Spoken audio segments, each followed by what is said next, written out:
I guess let's go ahead and get into it, guys. Team MVPs. I think this will be really interesting. Hannah, we'll start with you. Who was your offensive team MVP for the season?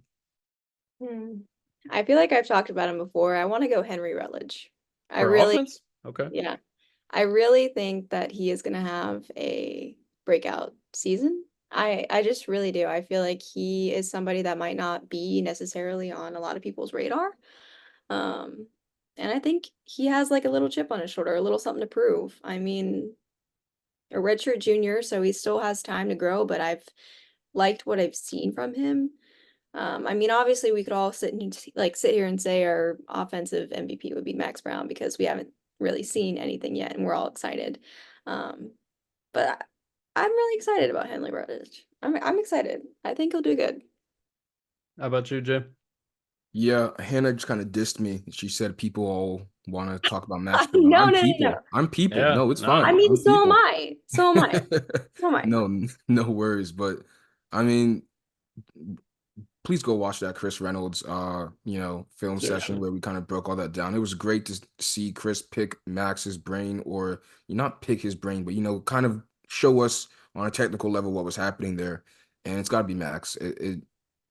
It's got to. If you're trying to win games, if you're trying to be where you want to be, the offensive MVP, it's got to be your quarterback. Same thing with Caleb Williams. Same thing with these other quarterbacks. Malik Neighbors might be great. Marvin Harrison Jr. Daniel might be Jones great. is throwing Daniel, Toby some right? trouble. But it goes back to the quarterback. Can the quarterback get in the ball? So I'm gonna go with Max Brown on that one. Safe pick. I know it's not sexy, but that's what I'm going with. Yeah, I'm in the same boat. I'm gonna pick Max as well. And I'll pick Max as MVP while we have it. And I'm going with Mitchell Mays, the probably playing right tackle, Clemson transfer. I think he's gonna have a monster year, and he's got to, because I don't know if you guys have played NCAA 25 with this offensive line, but you have no time. So let's hope that the real life Charlotte 49ers O line is better than the game. And I think Mitchell Mays is going to be a mainstay in that group. Moving to defense, Hannah, who you got for defensive MVP? Mm. See, now you She's can, thinking, guys. You can't see her, but yeah, her hands over her mouth for people listening on Spotify. I am really thinking Prince. yeah, Mm. I think since the absence of Demetrius Knight, like Knight had a breakout season last year, I think Prince was kind of in a shadow a little bit. And I feel like, I mean, he's a vet on this team.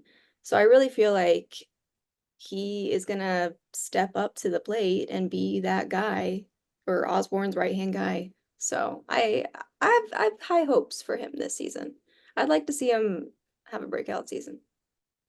This is the problem with the off season, where like you guys listen to these pods and you hear us say the same thing over and over again. Because I'm gonna say Dante Balfour.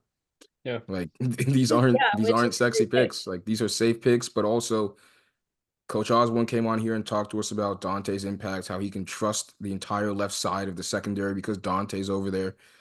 Dante said, "Hey, when you play with me on College Football 25, don't worry about the left side, right? I'll do everything else." But also, Osborne mentioned how they picked up three safeties, and they Yep. wanted those three safeties kind of like Moneyball. To it would be great to have one safety that can do everything you want, but you can also get three that can still do each, that can all be great at one thing, and can, as a combination, as a package, can still give you that. Well, you have that guy in Dante Balfour as one of the corners, someone who doesn't need to be switched out on one play for another play. He'll be in for most of the downs on defense. I'm going with Dante Balfour for my defensive MVP. Definitely. I think that probably is the safest pick if we're talking like odds.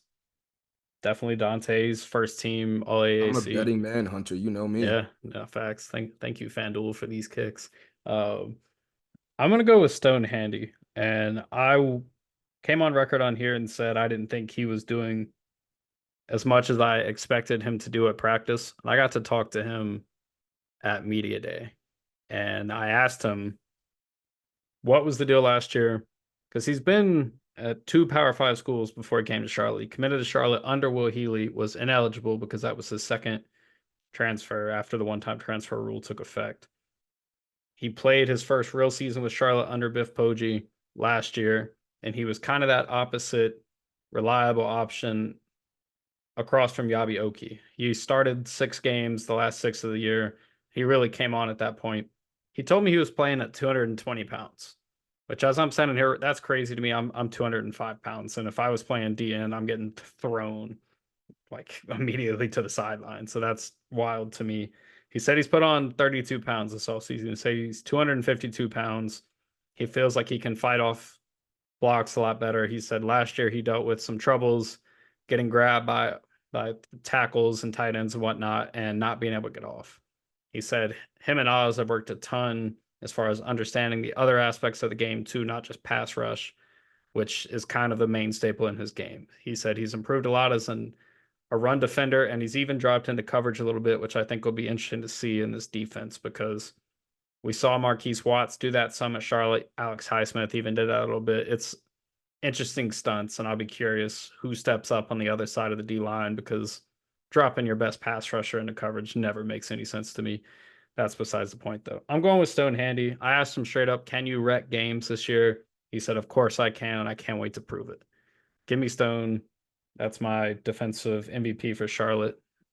Let's move to special teams. Hannah, who you got? Let's give the kickers some love. I think Kyle Cunanan Okay. it's be Love it. the MVP.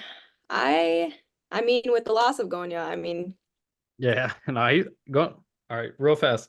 Ganya is one of the 3 most important losses from last year's team. yeah. Yeah. Or Absolutely. Demetrius Knight, Nakai Hill-Green, Grant Ganya. I don't think it's close. All right, keep going. Sorry. Yeah, so I'm excited. I mean, he's a sophomore, so he's got something to prove. I'm excited. I think he'll be really good. And we never really talk about special teams. So, Kyle, we're all rooting for you. Jeremy, what you got? Henry. Yeah. Yeah. I'm gonna go with Henry. I We'll should have saved him for special teams. no, we're good. Yeah, I guess there's not much to be said, right? We've seen Henry in that spot before. We know he can be productive, and he's got a lot of records. So I'm gonna go with the safe pick 3 times in a row. Sorry, it's not the greatest for the listeners, but when the season comes, the takes will be flying. Don't worry about it. Yeah. Jeremy, I'm copying you. Hannah, you I had no idea he had the longest punt return in school history. It's also crazy that the longest punt return in school history is 46 yards, so that just doesn't That is seem very long. But yeah, give me Henry. He's put on some weight. Hannah talked about that too. Definitely added to his frame, and he's making people miss like crazy. So give me Henry. So we've got Hannah's 3 offensive MVP, Henry Rutledge, defensive Prince Bima, special teams Kyle Cunanan, Jeremy's QB Max Brown, Donnie Balfour, then Henry Rutledge, then myself, Max Brown, Stone Handy, Henry Rutledge. So yeah, takes aren't necessarily flying. Hannah definitely has the most diverse. So good on you, Hannah. And Thanks. you're right about Prince though. He really has to be really Yes. good for this defense to be what they want to be. So I couldn't agree more.